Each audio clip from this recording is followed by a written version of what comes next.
وہ آپ کا ایشو ہے, وہ بہت سیریس ایشو ہے, اس کو ایڈریس کرنے کی ضرورت ہے. اگر آپ نہیں کریں گے تو آپ لوگوں کے لیے ایک سچویشن بن جائے گی. لیکن اس کے علاوہ میں کس چیز کو آپ کے ڈسکس کروں مجھے نہیں سمجھ آتی. میرے پاس تو کوئی ریزن نہیں ہے کہ میں آپ کو کرٹیسائز کروں مہنگائی کے علاوہ. آپ کے پاس کوئی ریزن ہے, مجھے پتا آپ کہیں گے سب اچھے کی رپورٹ ہے, لیکن پھر بھی اور اس کے علاوہ کوئی ایشوز ہیں آپ کے جی جو ہو سکتا ہے میری نظر سے نہ گزرے ہوئے. کنول بی بی. بسم اللہ الرحمن الرحیم. تھینک یو ویری مچ مبشر صاحب. دیکھیں مجھ سے آپ اگر ایشوز پوچھیں گے تو obviously میں ایشوز تو نہیں بتاؤں گی, لیکن اگر آپ ایشو بتائیں گے تو میں اس کا جواب ضرور دے سکتی ہوں. آپ نے مہنگائی اٹھایا, میرے پاس اس کا بیک گراؤنڈ ہے, اکنامک بیک گراؤنڈ بھی ہے میرا اور ایگریکلچر بیک گراؤنڈ بھی ہے, تو میں تھوڑا سا چیزوں کو جو میری کیپیسٹی ہے اور جتنا ایک میں جانتی ہوں اس کے مطابق کوئکلی ایکسپلین صرف اتنا کر سکتی ہوں کہ یہ دنیا میں 6واں سال ہے کہ فوڈ انفلیشن ہے. پاکستان آئسولیشن میں نہیں ہے, پاکستان ساری دنیا کے ساتھ منسلک ہے اور ظاہر ہے ہمارے بائیلیٹرل تعلقات ہوتے ہیں, ٹریڈ بھی ہوتی ہے, سب کچھ ہوتا ہے, تو وہ ایک پرسپیکٹو یا ایک لینز میں لگا کے دے سکتے ہیں. فوڈ باسکٹ جو ہے پوری دنیا میں 6واں سال اس سال ہائیسٹ ہے. اور ایک اور جو لینز ہم نے لگانا ہے پچھلے 1.5 سال سے جو پینڈیمک ہے, جو پچھلی 1.25 سینچری میں کبھی پوری دنیا نے فیس نہیں کیا, جس کی وجہ سے اوور آل اکانومیز شرنک کی. اب ہمارے پاس پلس پوائنٹ یہ ہے کہ جب لوگوں کی انڈسٹری بند ہوئی, پوری دنیا میں ملکوں کی انڈسٹری بند ہو رہی تھی, لوگوں کے پاس مینوفیکچرنگ کے اور ہر چیز کارخانے بند ہو رہے تھے, تو پاکستان نے اس ایڈورسٹی میں سے اپرچونٹی کو کیش کیا اور ہم نے اپنی یہ چیزیں اسٹیبلش کرنی شروع کی, جو ایک اوپن سب کے سامنے یہ ریالٹی موجود ہے کہ کس طرح فیصلہ آباد سیالکوٹ میں ایک انڈسٹریل جو ایکٹیویٹی ہے وہ بہت بوم پہ گئی, اور اس میں جتنی لومز تھیں, پاور لومز جو ایک زمانے میں 2016 میں 5 لاکھ جہاں پہ بے روزگار ہوئے لیبر, اور یہ بلومبرگ نے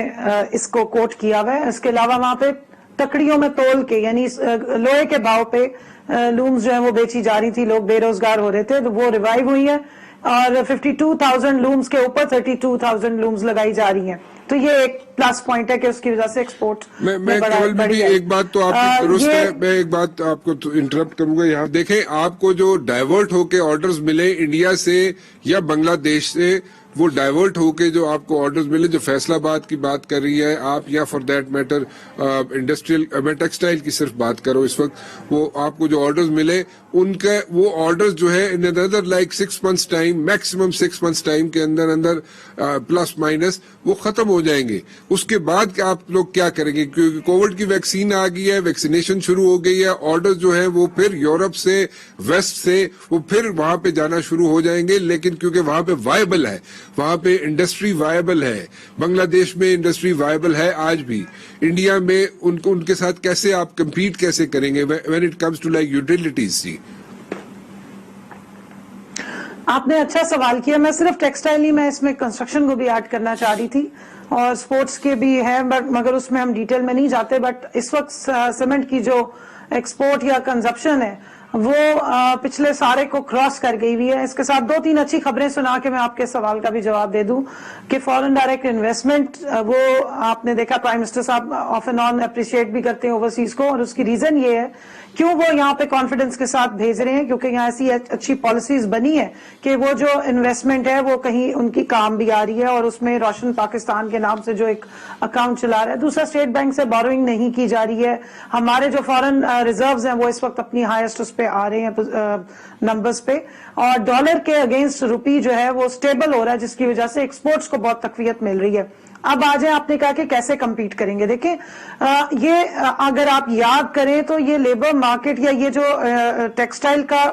جتنے بھی آرڈرز تھے یہ پاکستان کے پاس ہی ہوتے تھے آج سے 10 سے 15 سال پہلے, جس وقت دہشت گردی کی لپیٹ میں پاکستان نہیں آیا تھا اور انرجی کرائسس کا ایشو نہیں ہوا تھا, تب یہ ساری انڈسٹری یہاں موجود تھی. اس کے بعد آہستہ آہستہ جب یہاں پر دہشت گردی اور وہ ویو آئی ہے تو یہ ساری شفٹ ہونا شروع ہوگی بنگلہ دیش میں, دوسری طرف یہ شفٹ ہونا شروع ہوگی سری لنکا میں اور انڈیا میں. تو اب یہ اپرچونٹی ملی ہے کہ وہ واپس آئی ہے، اور جب ظاہر ہے کمپیٹیبل ریٹس پہ اچھے اس پہ کوالٹی پہ آپ کو ایکسپورٹ یہاں پر آپ آرڈرز پورے کریں گے تو پھر اس مارکیٹ میں کمپیٹیبلٹی بنے گی. یہ نو گو زون جو بنا ہوا تھا پاکستان وہ ختم ہو گیا. انویسٹر کو پتہ لگ گیا ہے کہ یہ مارکیٹ ہے، یہاں پہ لیبر ورک فورس بھی ہے، یہاں سے ہمیں ٹائملی چیزیں ملیں گی اور سستی مل سکتی ہیں جس طرح چائنا نے کیا. تو ہم نے تو اپنے دروازے کھولے، ایک دفعہ جب آ جاتا ہے دکاندار، جب شاپ بائر، تو پھر وہ آرام سے ہی جاتا ہے. تو اس وقت تو اللہ کا شکر ہے کہ بہت اچھے طریقے سے آ رہا ہے، اور 6 مہینے بعد اس سے زیادہ ڈبل ہوں گے انشاءاللہ. Afnan, do you agree with this thing کہ جناب بی بی کہہ رہی ہیں کہ جناب آئندہ آنے والے دنوں میں بھی ان کو آرڈرز ملیں گے،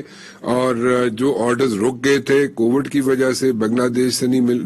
کو نہیں مل رہے تھے، انڈیا کو نہیں مل رہے تھے، وہ ڈائیورٹ ہو کے پاکستان آئے، اور آئندہ آنے والے دنوں میں بھی آرڈرز ملیں گے. ڈو یو تھنک کہ کمپیٹیبل ہے ہماری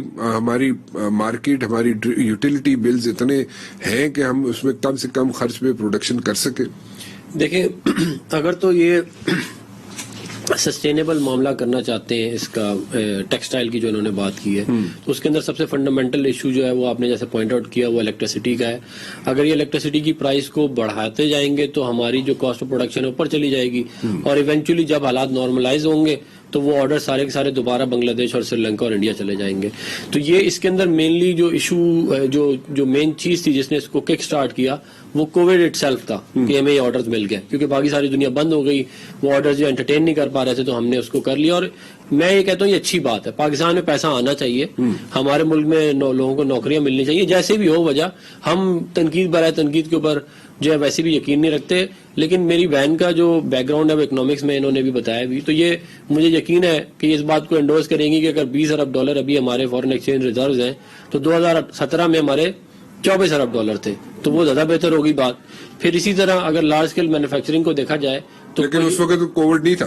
کووڈ بھی نہیں تھا، اور اس وقت جو ہے وہ ہم نے بیسکلی جو پاکستان کے اندر جو لارج اسکیل مینوفیکچرنگ ہے اس کو بڑھایا. ہم نے جو ہے ایگریکلچر کو بہت زیادہ سپورٹ کیا. ابھی اس وقت حالات یہ ہیں کہ کاٹن یہ کہہ رہی ہے امپورٹ کے اوپر ڈیوٹی ہٹ گئی ہے، کاٹن کی پروڈکشن آدھی ہو گئی ہے پاکستان میں. جب کاٹن کی پروڈکشن آدھی ہوتی ہے اس کا ڈائریکٹ امپیکٹ ٹیکسٹائل کے اوپر آتا ہے، کیونکہ ظاہر ہے جب آپ امپورٹ کریں گے ایک تو آپ کو اس کو ڈالر کے تھرو پے کرنا پڑے گا، دوسرا وہ ظاہر مہنگا بھی ہو جائے گا. تو ٹیکسٹائل کا یہ 2 ایشوز تھے. اس کے علاوہ جو مین ایک اور امپورٹنٹ بات ہے، دیکھیں پوری دنیا کی جو اکنامکس ہے نا اس کے اندر ایک G D P growth rate جو ہے وہ اس کو فنڈامنٹل لیا جاتا ہے، کیونکہ اس کا جو فارمولہ ہے وہ بڑا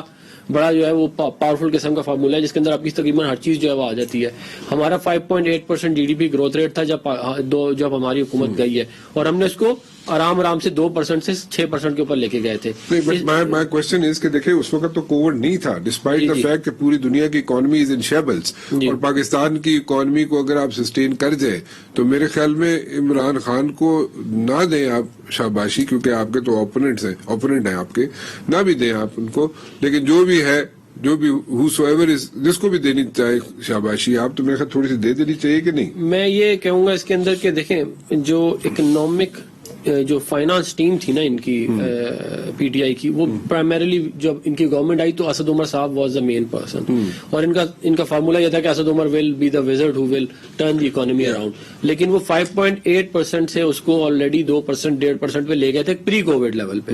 اور اس کی بنیادی وجہ کچھ فنڈامنٹل پرابلمس تھیں جو انہوں نے کیا کہتے ہیں آئی ایم ایف کے ساتھ ڈیل کری. جو ڈیویلیوشن اتنی تیزی سے 50 روپے آپ نے ڈیویلیوشن کر دی، روپے کی 40 سے 50 روپے، اس کی وجہ سے پھر انفلیشن جو ہے آپ نے انٹرسٹ ریٹ 13% پہ لے گئے. اس کی وجہ سے جو انفلیشن کی جو مطلب ظاہر ہے آپ انٹرسٹ ریٹ بڑھائیں گے جو انڈسٹری ساری بیٹھ جائے گی یا چیزیں مہنگی ہو جائیں گی. پھر اس کے علاوہ اور اس طرح کے بہت سارے مسائل تھے. میرا یہ خیال ہے کہ کچھ ڈیسیژ غلط تھے. میں یہ کہہ رہا ہوں کہ ان کی جو ٹیم تھی وہ ایک تو ٹھیک نہیں تھی. پھر انہوں نے اس کو کورس کریکشن کے لیے حفیظ شیخ صاحب کو لے کے آئے، وہ ذرا آئی ایم ایف کے بندے تھے، انہوں نے آئی ایم ایف کا ایجنڈا پورا کیا. اب جو ہے وہ شوکت ترین صاحب کو لے کے آئے ہیں، اب دیکھتے ہیں وہ آگے کیا کرتے ہیں. مجھے امید اس بات کی ہے کہ ان کی پرفارمنس